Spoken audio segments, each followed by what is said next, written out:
The Alhambra Decree, also known as the Edict of Expulsion, Spanish, Decreto de la Alhambra, Edicto de Granada, was an edict issued on March 31, 1492 by the joint Catholic monarchs of Castile and Aragon, Isabella I of Castile and Ferdinand II of Aragon, who ordered the expulsion of practicing Jews from their kingdoms by July 31 of that year. The primary purpose of the edict was to eliminate their influence on Spain's large Converso population and ensure its members did not revert to Judaism. Over half of Spain's Jews had converted to Catholicism as a result of the religious persecution and pogroms in 1391. Due to continuing attacks, around 50,000 more had converted by 1415. Those who remained chose to convert to avoid expulsion. As a result of the Alhambra Decree and the prior persecution, over 200,000 Jews converted to Catholicism and between 40,000 and 100,000 were expelled. An unknown number returned to Spain in the following year 17. This led to mass migration of Jews from Spain to Italy, Greece, and the Mediterranean basin. This can be seen with Jewish surnames as they began to show up in Italy and Greece at this time, like Faragi, Farag, and Farachi, a surname which originates from the Spanish city of Fraga. The edict was formally and symbolically revoked on December 16, 1968, following the Second Vatican Council. This occurred a full century after Jews had openly begun to practice their religion in Spain, and synagogues were once more legal places of worship under Spain's laws of religious freedom. In 1924, the regime of Miguel Primo de Rivera granted Spanish citizenship to the entire Sephardic Jewish diaspora. In 2014, the government of Spain passed a law allowing dual citizenship to Jewish descendants, to compensate for shameful events in the country's past.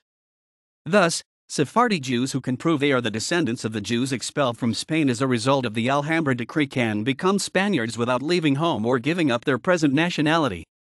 In 2015, the Spanish Parliament passed a law recognizing the descendants of the Jews expelled in 1492 as Spanish citizens. This decision was, however, halted in October 1, 2019.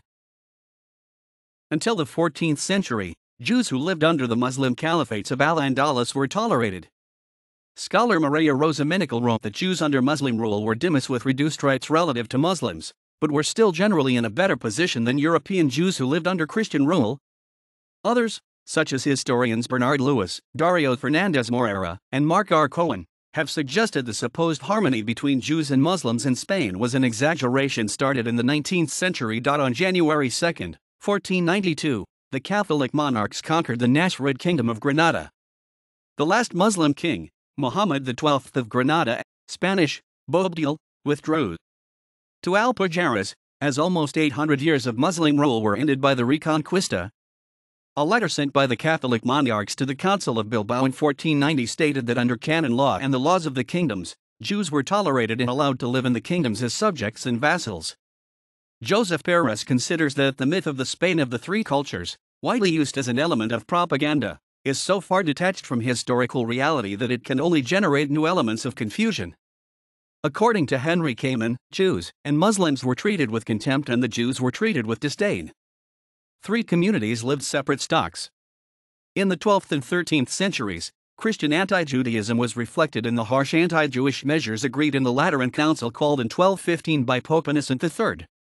The peninsular Christian kingdoms were by no means foreign to the growth of increasingly belligerent anti-Judaism. In the Castilian Code of Siete Partidas it was said that the Jews lived among Christians so that their presence would remind that they descended from those who crucified our Lord Jesus Christ, but the kings continued to protect the Jews for the important role they played in their kingdoms. In the 14th century, the period of relative tolerance towards the Jews was over, passing into a phase of increasing conflicts. According to Joseph Perez, the changing times are not the mentalities, the circumstances. The good times of Spain of the three religions had coincided with a phase of territorial, demographic, and economic expansion. Jews and Christians did not compete in the labor market, both one and the other contributed to the general prosperity and shared their benefits. The militant of the church and the friars hardly found an echo of the 14th century. The wars and natural catastrophes that precede and follow the Black Plague create a new situation. People believe themselves to be the victim of a curse, punished for sins they would have committed. It invites the faithful to repent, to change their behavior, and to return to God. This is when the presence of the deicidal people among Christians is considered scandalous. The first wave of violence against the Jews in the Iberian Peninsula occurred in the Kingdom of Navarre as a consequence of the arrival of the Crusade of the Shepherds across the Pyrenees in 1321. The Jewry of Pamplona and Estella were massacred.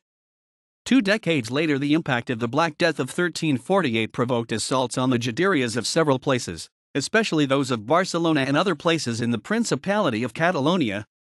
In the Crown of Castile, anti-Jewish violence was closely related to the Civil War, during the reign of Pedro I, in which the side that supported Enrique de Trastamara used anti-Judaism as a propaganda weapon, and the pretender accused his stepbrother, Peter of Castile, of favoring the Jews. The first slaughter of Jews, in Toledo in 1355, was carried out by the supporters of Enrique de Trastamara when they entered the city. The same happened 11 years later when they occupied Briviesca. In Burgos, Jews who could not pay the large tribute imposed on them were enslaved and sold in 1366. In 1367 in Valladolid, Jews were assaulted to the shout of "Long live King Henry." There were no deaths, but the synagogues were burnt down. The great catastrophe for the Jews of the Iberian Peninsula took place in 1391 with massacres in the Juderias of Castile and of the Crown of Aragon. The assaults, the fires, the looting, and the massacres began in June, in Seville, where Ferrand Martinez, Archdeacon of Ecija, took advantage of the power vacuum created by the death of the Archbishop of Seville. Hardened by his preaching against the Jews, which had begun in 1378, he ordered the overthrow of the synagogues and requisitioning of prayer books. In January 1391, the first attempted assault on the Jewish quarter was avoided by the municipal authorities. However, in June 1391, hundreds of Jews were murdered, their houses ransacked, and the synagogues converted into churches. Some Jews managed to escape, others, terrified, asked to be baptized. From Seville, anti-Jewish violence extended throughout Andalusia, and then towards Castile. In August it reached the Crown of Aragon. Murders, looting and fires took place everywhere. Many of the Jews who survived fled, many to the kingdoms of Navarre, Portugal, and France, and North Africa. Others chose baptism to avoid death. The number of victims is difficult to know. About 400 Jews were murdered in Barcelona, in Valencia 250, in Lerida 68. After the massacres of 1391, anti-Jewish measures were intensified. In 1411, Castile ordered the Jews wear a red badge sewn onto their clothing. In the Crown of Aragon, the possession of the Talmud was declared unlawful, and the number of synagogues per aljama was limited to 1. In addition, the mendicant orders, with the support of the monarchs, intensified their campaign of proselytism, in which Valencian Vincent Ferrer played a prominent part, to convert Jews to Christianity. It was also decreed that Jews were obliged to attend 3 sermons every year. As a result of the massacres of 1391 and the measures that followed, by 1415, more than half of the Jews of the crowns of Castile and Aragon had renounced Mosaic law and had been baptized, including many rabbis and important members of the community. After the massacres of 1391 and the preaching that followed them, by 1415 scarcely 100,000 Jews continued to practice their religion in the crowns of Castile and Aragon. Joseph Perez said, "Spanish Judaism will never recover from this catastrophe." The Jewish community came out of the crisis not only physically diminished but morally and intellectually shattered. In the Crown of Aragon, Judaism virtually disappeared in important places such as Barcelona, Valencia, and Palma. In 1424 the Barcelona Jewry was abolished because it was considered unnecessary, and only the one in Zaragoza remained. In Castile, once flourishing aljamas such as those of Seville, Toledo, or Burgos lost many of their members. In 1492, the year of the expulsion, in the Crown of Aragon only a quarter of the former number of Jews remained. The famous Jewish community of Gerona, for example, was left with only 24 families. In the Crown of Castile, not 80,000 were left. In Seville before the revolts of 1391, there were about 500 Jewish families. According to Joseph Perez, at the time of the expulsion, there were fewer than 150,000 Jews, distributed in 35 aljamas of the Crown of Aragon and 216 in the Crown of Castile. In both crowns, it was observed that the Jews had left the great cities and lived in the small and the rural areas, less exposed to the excesses of the Christians. After the critical period of 1391 to 1415, the pressure on Jews recovering their synagogues in books confiscated decreased, and they became able to avoid certain obligations such as carrying the red ribbon or attending friars' sermons. They could also reconstruct the internal organization of the aljamas and their religious activities, thanks to the agreements reached by the procurators of the aljamas gathered in Valladolid in 1432 and sanctioned by the king, which means that the Crown of Castile accepts again officially that a minority of its subjects has another religion than the Christian one and recognizes the right of this minority to exist legally, with a legal status. In this way, the Jewish community is rebuilt with the approval of the Crown. Abraham Benavist, who presided over the meeting of Valladolid, was appointed court rabbi with authority over all the Jews of the kingdom, and at the same time as delegate of the king over them. During the reign of the Catholic monarchs, in the last quarter of the 15th century, many Jews lived in rural villages and engaged in agricultural activities. Crafts and trade were not monopolized. International trade had passed into the hands of converts. While Jews continued to trade as money lenders, the number of Christian lenders had increased a lot. Jews also continued to collect royal, ecclesiastical, and seigneurial rents, but their importance had also diminished. In Castile, they were only in charge of a quarter of the revenues. However, in the court of Castile, but not in the crown of Aragon, Jews held important administrative and financial positions. Abraham Sr. was from 1488 Treasurer Major of the Holy Brotherhood, a key organism in the financing of the War of Granada, and also Chief Rabbi of Castile. Isabella was a greater collector of the service and mountaineering of the herds, one of the more healthy income and greater yield of the Crown of Castile. However, according to Joseph Perez, the role of the Jews in the court must not be exaggerated. The truth was that the state could do without the Jews, both in the bureaucratic apparatus and in the management of the estate. We must, therefore, reject the claim that the Hebrew community at the end of the 15th century was immensely rich and influential. In fact, the Spanish Jews at the time of their expulsion did not form a homogeneous social group. There were among them classes as in Christian society, a small minority of very rich and well-placed men, together with a mass of small people, farmers, artisans, shopkeepers. What united them was that they practiced the same faith, different from the one recognized, which made them a separate community within the monarchy and which was property of the crown, which thereby protected them. In a letter dated July 7, 1477, addressed to the authorities of Trujillo, where incidents had occurred against the Jews, Queen Isabella I of Castile, after putting the aljama under her protection and prohibiting all type of oppression or humiliation against its members, states, "All the Jews of my kingdoms are mine and are under my protection, and it is for me to defend and protect them and to keep them in justice." Thus, the Jews formed not a state in the state, but rather a micro-society next to the majority Christian society, with an authority the rabbi greater that the crown delegated to him over its members. The aljamas were organized internally with a wide margin of autonomy.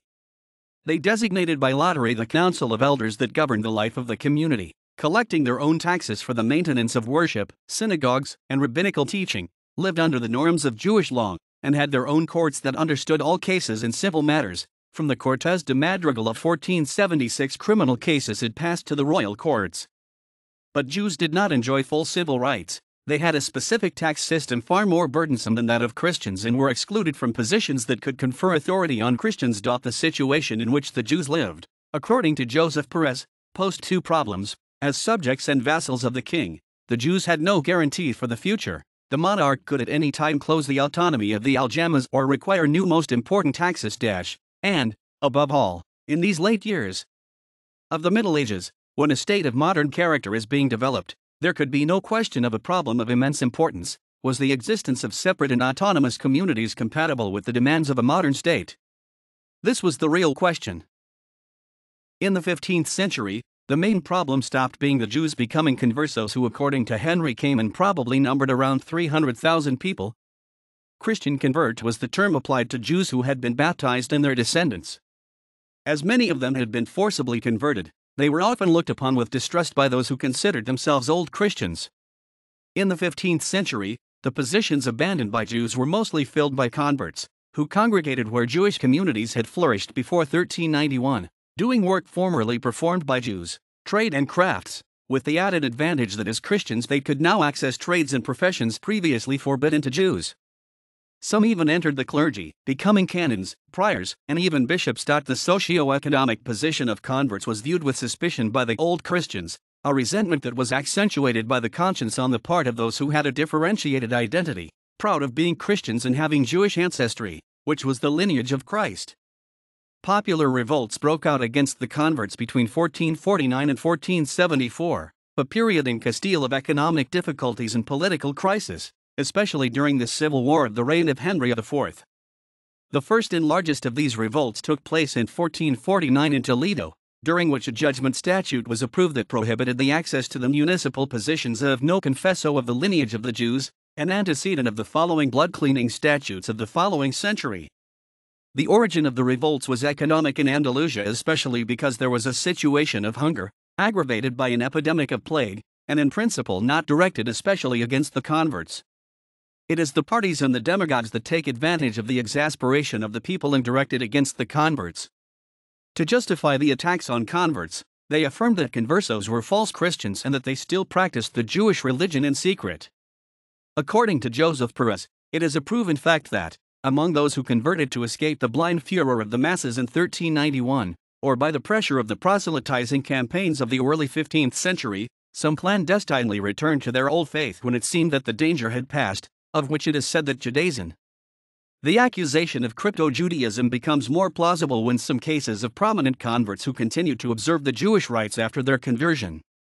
But Joseph Judaizers, according to Joseph Perez, were a minority, although relatively important. He also affirms Henry Kamen when he says that it can be affirmed that in the end of the 1470s, there was no Judaizing movement highlighted or proven among the converts. He also points out that when a convert was accused of Judaizing, in many cases the proofs that were brought were, in fact, cultural elements of his Jewish ancestry, such as the Sabbath, not Sunday, as the day of rest, or the lack of knowledge of the new faith, such as not knowing the creed or eating meat during Lent. This is how the convergent problem is born.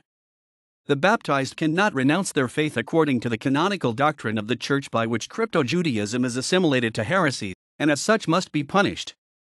This is how they begin to claim various voices, including those of some converts who do not want to question the sincerity of their baptism because of those false Christians who are beginning to be called Marrano. And it also extends the idea that the presence of the Jews among the Christians is what invites the converts to continue practicing the law of Moses. When Isabella of Castile ascended to the throne in 1474, she was already married to the heir to the crown of Aragon, the future Ferdinand II of Aragon. At this time, there was no punishment for practicing crypto-Judaism, not out of tolerance for Jews, but for legalistic reasons. They decided to confront the Converso problem, especially after having received some alarming reports in 1475 by the prior of the Dominicans of Seville, Friar Alonso de Ojeda, who reported that there were a large number of Conversos in that city secretly practicing their religion in private, some even doing so openly. After receiving these reports, they applied to Pope Sixtus IV for authorization to name a number of inquisitors in their kingdom, which the pontiff agreed to in his bull Exigit Censurae Devotionis of November 1, 1478.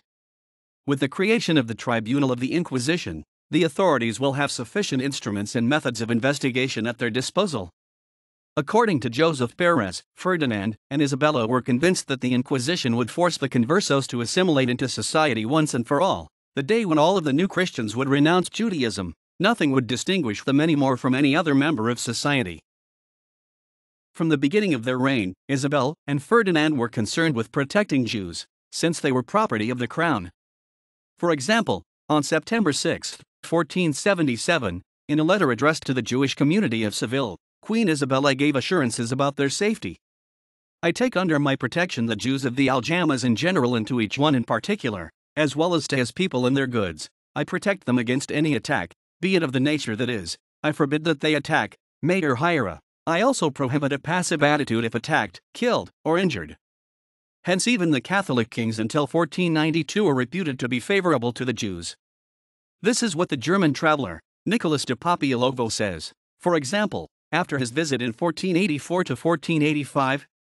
His subjects of Catalonia and Aragon speak publicly in the same things I have heard say to many in Spain, that the Queen is protector of the Jews and daughter of a Jewish woman. But they could not do away with all the vexations and discriminations suffered by the Jews, encouraged on many occasions by the preaching of the friars from the mendicant orders. They decided to segregate the Jews to end the conflict. Already in the Cortes of Madrigal of 1476 the kings had protested the breach of the provisions in the Order of 1412 on the Jews, prohibition to wear luxury dresses, obligation to wear a red slice on the right shoulder, prohibition to hold positions with authority over Christians, to have Christian servants, to lend money at usurious interest, etc. But in the Cortes de Toledo of 1480, they decided to go much further to fulfill these norms, to force the Jews to live in separate quarters, where they could not leave except during the day to carry out their professional occupations. Until then, the Jewish quarters where the Jews used to live and where they had their synagogues, butchers, etc. had not formed a separate world in the cities, and there were also Christians living in them and Jews living outside them. From 1480 onwards, the Jewish quarters were converted into ghettos surrounded by walls, and the Jews were confined in them to avoid confusion and damage of our holy faith. A process for which a term of 2 years was established, but which lasted for more than 10 years, and which was not exempt from problems and abuses by Christians. The text approved by the Cortes, which also included the mute jar, read as follows. We sent to the aljamas of the said Jews and Moors that each of them who put in said apartment such diligence and give such order as within the said term of the said 2 years have said houses of their apart, and live and die in them, and henceforth do not have their dwellings among the Christians or elsewhere outside the circuits and places that would be deputies to the said Jewry and die. The decision of the kings approved by the courts of Toledo had antecedents, since the Jews already had been confined in some Castilian localities like Cáceres or Soria. In this last locality it had been realized with the approval of the kings to avoid that because of Beverin to dwell and to be the Jews among the Cristianos they followed. Fray Hernando de Talavera, confessor of the Queen and who had opposed the use of force to solve the conversion problem, also justified the segregation by avoiding many sins, which are followed of the mixture and a great deal of familiarity between Christians and Jews, and of not keeping everything close to their conversation with Christians by holy canons and civil laws as ordered and commanded. With the decision to detain Jews in ghettos, it was not only a question of separating them from Christians and of protecting them, but also of imposing a series of obstacles to their activities, so that they would have no choice but to give up their status as Jews if they want to lead a normal existence. Their conversion is not demanded, not yet, nor is their autonomous statute touched, but they proceed with them in such a way that they end up convincing themselves that the only solution is conversion. The first inquisitors appointed by the kings arrived in Seville in November 1480, immediately sowing terror. In the first years in the city alone they pronounced 700 death sentences and more than 5,000 reconciliations, that is, prison sentences, exile or simple penances, accompanied by confiscation of their property and disqualification or public office and ecclesiastical benefits. In their inquiries, the inquisitors discovered that for a long time many converts had met with their Jewish relatives to celebrate Jewish holidays and even attend synagogues. This convinced them that they would not be able to put an end to crypto-Judaism if converts continued to maintain contact with the Jews, so they asked the kings for the Jews to be expelled from Andalusia. This request was approved, and in 1483, the kings gave 6 months for the Jews of the diocese of Seville, Córdoba, and Cádiz to go to Extremadura. There are doubts as to whether the order was strictly enforced, since at the time of the final expulsion in 1492 some chroniclers speak of the fact that 8,000 families of Andalusia embarked in Cádiz and others in Cartagena and the ports of the Crown of Aragon. On the other hand, the expulsion of the Jews of Saragossa and Teruel was also proposed, but in the end, it was not carried out. According to Julio Valdian, the decision to expel the Jews from Andalusia also obeyed the desire to move them away from the border between the Crown of Castile and the Nasrid Kingdom of Granada. Scenario: during the 80s of the 15th century and the first years of the 1490s, of the war that ended with the disappearance of the last stronghold of peninsular Islam. On March 31, 1492, shortly after the end of the Granada War, the Catholic monarchs signed the Decree of Expulsion of the Jews in Granada, which was sent to all the cities, towns, and lordships of their kingdoms with strict orders to not read it or make it public until May 1. It is possible that some prominent Jews tried to nullify or soften it but did not have any success. Among these Jews stands out Isaac Abravanel, who offered King Ferdinand a considerable sum of money. According to a well-known legend, when Inquisitor General Tomás de Torquemada discovered this, he presented himself before the king and threw a crucifix at his feet, saying, "Judas sold our Lord for 30 pieces of silver, His Majesty is about to sell it again for 30,000. According to the Israeli historian Benzion Netanyahu, quoted by Julio Valdian, when Abravanel met with Queen Isabella, she said to him, "Do you think this comes from me? The Lord has put that thought into the heart of the king." A few months before, an auto de fe held in Avila in which 3 converts and 2 Jews condemned by the Inquisition were burned alive for an alleged crime of ritual crime against a Christian child, who will be known as the Child of the Guard, contributed to create the propitious environment for the expulsion. The Catholic monarchs had precisely entrusted to the Inquisitor General Tomás de Torquemada and its collaborators the writing of the decree fixing to them, according to the historian Luis Suarez, 3 previous conditions which would be reflected in the document, to justify the expulsion by charging Jews with 2 sufficiently serious offenses, usury and heretical practice, that there should be sufficient time for Jews to choose between baptism or exile, and that those who remain faithful to the Mosaic law could dispose of their movable and immovable property, although with the provisos established by the laws they could not draw either gold, silver, or horses. Torquemada presented the draft decree to the monarchs on March 20, 1492, and the monarchs signed and published it in Granada on March 31. According to Joseph Perez, that the kings commissioned the drafting of the decree to Torquemada demonstrates the leading role of the Inquisition in that matter. Of the decree promulgated in Granada on March 31, which was based on the draft decree of Torquemada, drawn up with the will and consent of their Altezas and which is dated in Santa Fe on March 20, there are 2 versions, one signed by the 2 monarchs and valid for the crown of Castile and another signed only by King Ferdinand and valid for the crown of Aragon. Between the draft decree of Torquemada and the 2 final versions and between these, they exist, according to Joseph Perez, significant variants. In contrast to the Torquemada project in the Castilian decree, in the version addressed to the Crown of Aragon the protagonism of the Inquisition is recognized, persuading us the Venerable Father Prior of Santa Cruz Torquemada, Inquisitor General of the heretical stateness usury is mentioned as one of the 2 crimes of which the Jews are accused. We find the Jewish sayings, by means of great and unbearable usages, to devour and absorb the properties and substances of Christians. We reaffirm the official position that only the crown can decide the fate of the Jews since they are the possession of the kings, they are ours, it is said, and contains more insulting expressions against the Jews. They are accused of making fun of the laws of Christians and of considering them idolaters. Mention is made of the abominable circumstances and of Jewish perfidy. The Judaism of leprosy is qualified. It is recalled that the Jews by their own fault are subject to perpetual servitude, to be slaves and captives. Regarding the essentials, the 2 versions have the same structure and expose the same ideas. The first part describes the reasons why the monarchs, or the king in the case of the Aragonese version, decided to expel the Jews. The second part detailed how the expulsion would take place. The second part of the decree detailed the conditions for expulsion. The expulsion of the Jews was final. We agreed to send all Jews and Jews out of our kingdoms and never return to them or any of them. There was no exception, neither by reason of age, residence, or place of birth. It included both those born in the crowns of Castile and Aragon and those from outside. There was a period of 4 months, which would be extended 10 more days, until August 10, to leave the king's domains. Those who did not do so within that period or who returned later would be punished with the death penalty and the confiscation of their property. Likewise, those who aided or concealed the Jews were liable to lose all their goods, vassals, and fortresses, and other inheritances. Within the set period of 4 months the Jews could sell their real estate and take the proceeds of the sale in the form of bills of exchange, not in coinage or gold and silver because their exit was prohibited by law, or merchandise, as long as they were not arms or horses, whose export was also prohibited. Although the edict did not refer to a possible conversion, this alternative was implicit. As the historian Luis Suarez pointed out, the Jews had 4 months to take the most terrible decision of their lives, to abandon their faith to be integrated in the kingdom, in the political and civil community, or leave the territory in order to preserve it. The drama that the Jews lived is documented by a contemporary source. Some Jews, when the term ended, went by night and day as in despair. Many turned from the road, and received the faith of Christ. Many others, not depriving themselves of the country where they were born and for not selling their goods at that time at lower prices, were baptized. The most outstanding Jews, with few exceptions among which the one of Isaac Abravanel stands out, decided to convert to Christianity.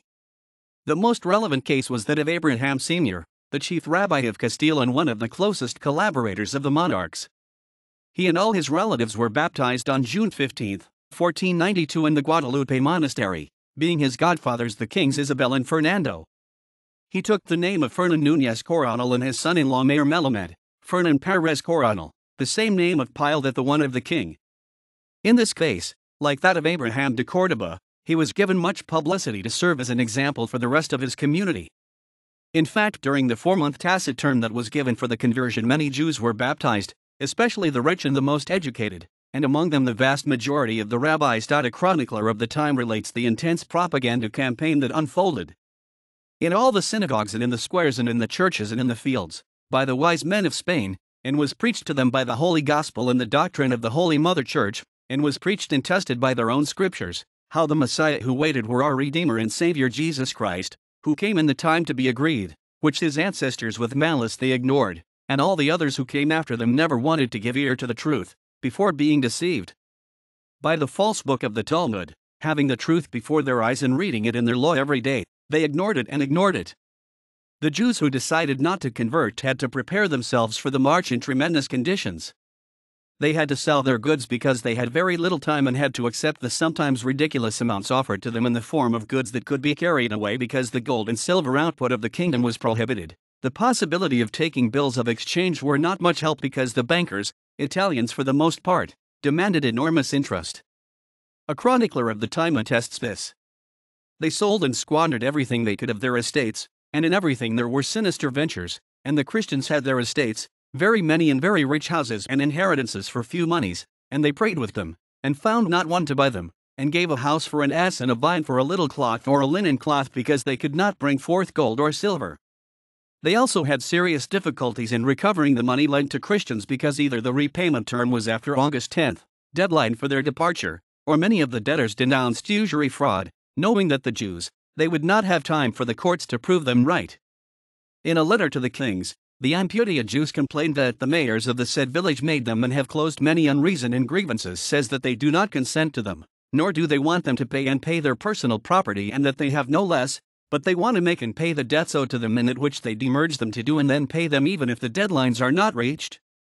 In addition, they had to pay all the expenses of the trip, transport, maintenance, freight of the ships, tolls, etc. This was organized by Isaac Abravanel, who contracted the ships, having to pay very high prices and whose owners in some cases did not fulfill the contract or killed the travelers to steal what little they had.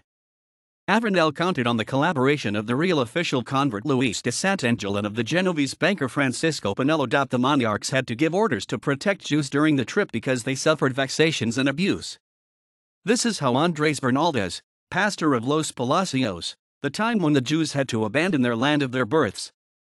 All the young men and daughters who were 12 years old were married to each other, for all the females of this age above were in the shadow and company of husbands. They came out of the lands of their births, children, old and young, on foot and knights on asses and other beasts, and on wagons, and continued their journeys east to the ports where they were to go, and went by the roads and fields where they went with many works and fortunes, some falling, others rising, others dying, others being born, others becoming sick, that there was no Christian, that there was no pain of them, and always because they were invited to baptism, and some, with their care, they became and remained but very few, and the rabbis worked them up and made the women and young men sing and play tambourines. In the Castilian version, reference is made exclusively to religious motives. In the Aragonese version it is also alluded to usury, because the Jews are accused of heretical, i.e., serve as an example and incite the convert to return to the practices of his ancient religion. At the beginning of the decree, it is said that it is well known that in our domains there are some bad Christians who have Judaized and have committed apostasy against the Holy Catholic faith, being the cause most by the relations between Jews and Christians. The following are the measures taken hitherto by kings to end the communication between the Jewish community and the converts. A fundamental cause according to the kings and the Inquisition, that the new Christians, first of all the agreement of the Cortes de Toledo of 1480 by which the Jews were forced to live in neighborhoods separated from the Christians, in order to prevent the Jews from subverting and subtracting the Christian faithful from our Holy Catholic faith. Secondly, the decision to expel the Jews from Andalusia, believing that this would suffice for those of the other cities and towns and places of our kingdoms and lordships to cease to do and commit the aforesaid. But this measure failed because every day it is found and it seems that the said Jews grow in continuing their bad and damaged purpose where they lived and talk. Finally, the reason for deciding to expel the entire Jewish community, and not just those of its members who allegedly wanted to pervert the Christians, is explained. Because when a serious and detestable crime is committed by a college or university, i.e., a corporation in a community, it is a reason for such a college or university to be dissolved and annihilated, and the minors for the elders and the ones for the others punished, and that those who pervert the good and honest living of cities and towns and by contagion can harm others to be expelled. As highlighted Julio Valdian, Undoubtedly, the expulsion of the Jews from the Iberian site is one of the most controversial issues of all that have happened throughout the history of Spain. It is not surprising, therefore, that historians have debated whether, in addition to the motives laid out by the Catholic monarchs in the decree, there were others. Nowadays, some of those who argued at the time, such as the expulsion of the Jews to stay with their wealth, seem to have been discarded, since the majority of the Jews who left were the most modest, while the richest converted and they stayed, and on the other hand, the crown did not benefit at all from the operation, rather it was damaged because it stopped receiving the taxes paid by the Jews. Nor does the argument seem to hold that the expulsion was an episode of classes. The nobility wanted to get rid of an incipient bourgeoisie that represented the Jews and that supposedly threatened their interests, because many Jews were defended by some of the most important nobiliary families of Castile, and because he was also among the ranks of the bourgeoisie of Old Christians where anti-Judaism grew the most. The personal motives of the kings also seem to be ruled out, because everything indicates that they did not feel any repugnance towards Jews and converts. Among the trusted men of the kings were several who belonged to this group, such as the confessor of the Queen Fray Hernando de Talavera, the steward Andrés Cabrera, the treasurer of the Santa Hermandad Abraham Sr., or as Mayor Melamed or Isaac Abarbanel, without counting the Jewish doctors that attended them. Current historians prefer to place expulsion in the European context and stand out, such as Luis Suarez Fernandez or Julio Valdian, that the Catholic monarchs were, in fact, the last of the sovereigns of the great Western European states to decree the expulsion. The Kingdom of England did it in 1290, the Kingdom of France in 1394, in 1421 the Jews are expelled from Vienna, in 1424 of Linz and of Colonia, in 1439 of Augsburg, in 1442 of Bavaria, in 1485 of Perugia, in 1486 of Vicenza, in 1488 of Parma, in 1489 of Milan and Lucca, in 1493 of Sicily, in 1494 of Florence, in 1498 of Provenza.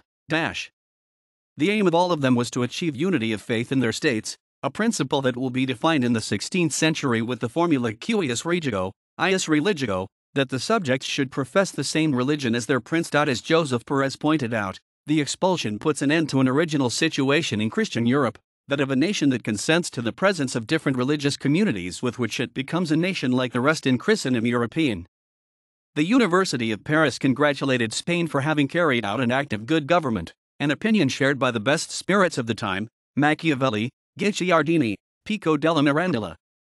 It was the so-called medieval coexistence that missed Christian Europe. Julio Valdian affirms that the decision of the Catholic monarchs, who showed themselves, in their first years of rule, clearly protective of the Hebrews, was due to pressure from the rest of Christianity and to the constant pressure of church, who often preached against those he called deicides, as well as the tremendous animosity that existed in the Christian people against the Jewish community.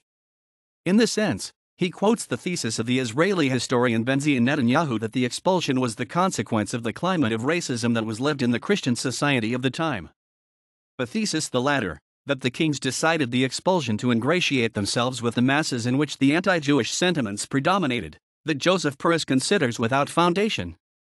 Why should kings have to worry about what the masses felt about Jews and converts when they did not serve the more concrete interests of those masses?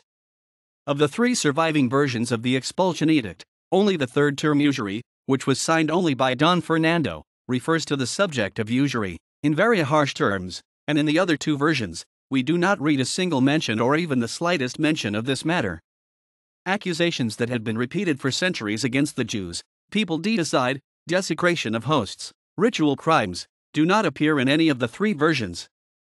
For Joseph Perez, the decision of the Catholic monarchs, as evidenced by the content of the Granada Edict, is directly related to the Converso problem.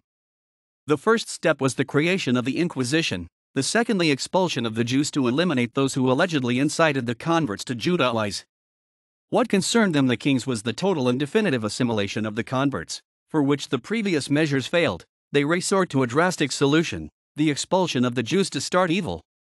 The idea of expelling the Jews is part of the Inquisition, of which there is no doubt.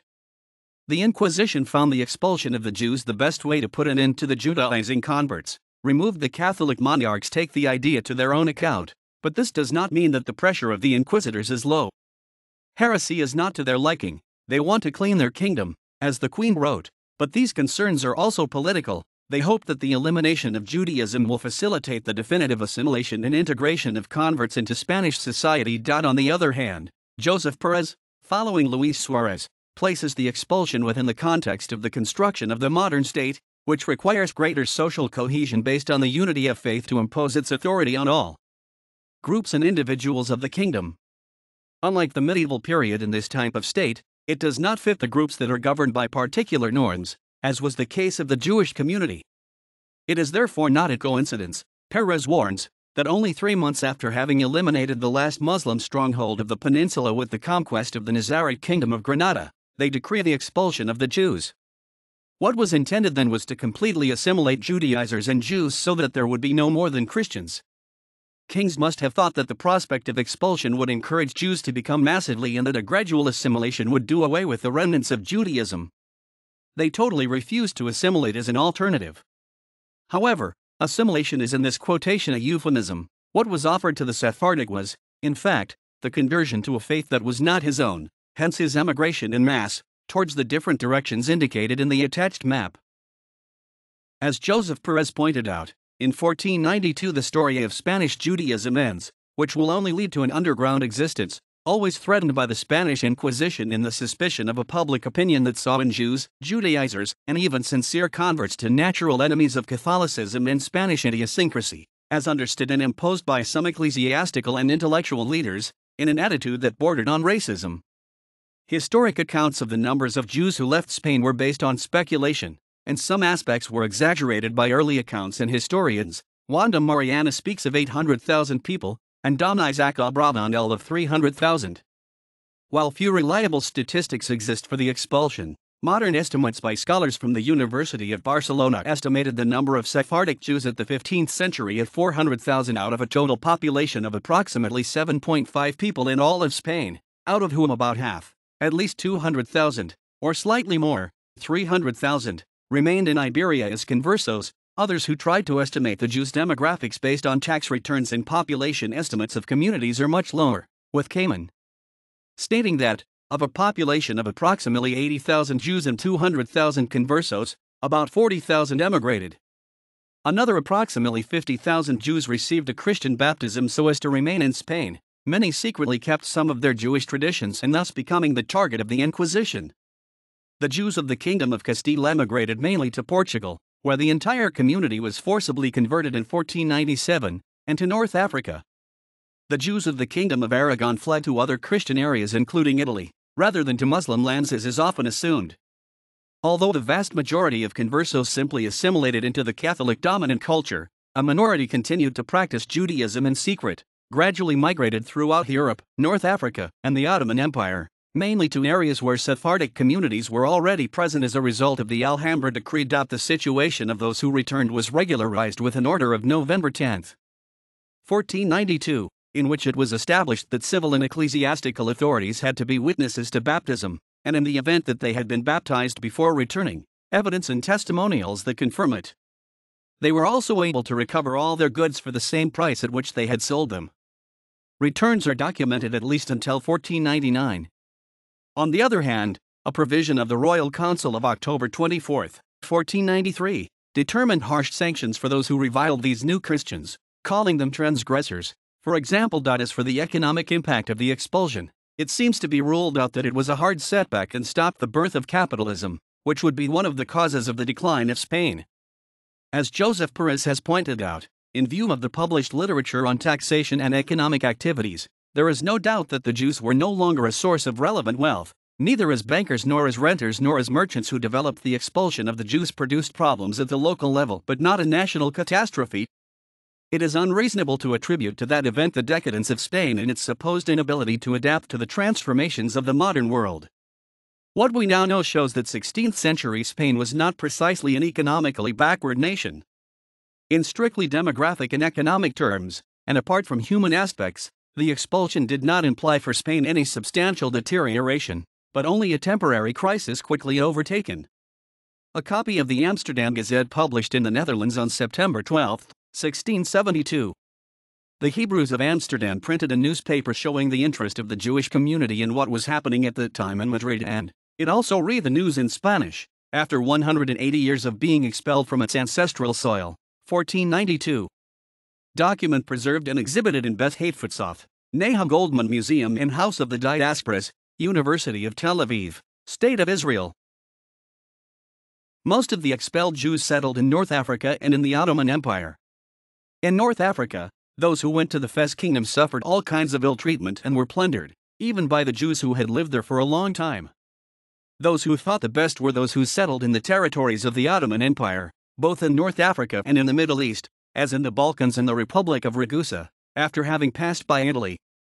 The Sultan gave orders to welcome his successor Solomon the Magnificent exclaimed on one occasion referring to King Ferdinand, "You call him king who impoverishes his states to enrich mine." This same Sultan commented to the ambassador sent by Carlos V, who marveled that they had cast the Jews of Castile, because it was to throw the wealth. As some Jews identified Spain and the Iberian Peninsula with the biblical Sepharad, the Jews expelled by the Catholic monarchs took or received the name of Sephardi. These, in addition to their religion, also kept many of their ancestral customs, and in particular have preserved the use of the Spanish language, a language which, of course, is not exactly what was spoken in 15th century Spain. Like any living language, it evolved and suffered the passage of time, notable alterations, although the structures and essential characteristics remained those of the Castilian late medieval. The Sephardi never forgot the land of their parents, sheltering for her mixed feelings. On the one hand, the resentment for the tragic ones events of 1492, on the other hand, walking the time, the nostalgia of the lost homeland. About Judeo-Espanol as a socio-cultural and identity phenomenon, Garcia Pelayo and Gross wrote in the 20th century. It is said of the Jews expelled from Spain in the S15 and that preserve in the East the language and the Spanish traditions. The expulsion of the Jews sent a large number of families out of the Iberian Peninsula, mainly from Andalusia and Castile, to settle in the eastern Mediterranean countries dominated by the Turks, where they formed colonies which have survived to this day, especially in Egypt, Algeria, Morocco, Turkey, Greece, Bulgaria. These families, generally composed of Sephardic elements of good social standing, have maintained their religion, traditions, language, and even their own literature for 4.5 centuries. The Spanish that they transported, the one of Castile and Andalusia of ends of century 15, removed from all contact with the one of the peninsula, has not participated in the evolution undergone by the one of Spain and Spanish colonial America. His phonetics presents some archaic but not degenerate forms. Its vocabulary offers countless Hebrew, Greek, Italian, Arabic, Turkish, according to the countries of residence. Kamen, Henry, 2011. Criticism, ed. The Spanish Inquisition. A Historical Review, 3rd ed. Barcelona. ISBN 978-84-9892-198-4. Perez, Joseph, 2009. Marcial Pons, ed. The Jews in Spain. Madrid. ISBN 84-96467-03-1. Brief History of the Inquisition in Spain. Barcelona. 2009, ISBN 978-84-08-00695-4. Perez, Joseph, 2007. Criticism, ed. History of a Tragedy. The Expulsion of the Jews from Spain. Barcelona. ISBN 978-84-08-05538-9. Suarez Fernandez, Luis, 2012. Ariel, ed. The Expulsion of the Jews. A European Problem. Barcelona. ISBN 978-84-344-0025-2. Editions of the University of Castile-La Mancha, ed. 2007, The Reign of the Catholic Monarchs. Crucial Time of Spanish Anti-Judaism. Antimeminism in Spain.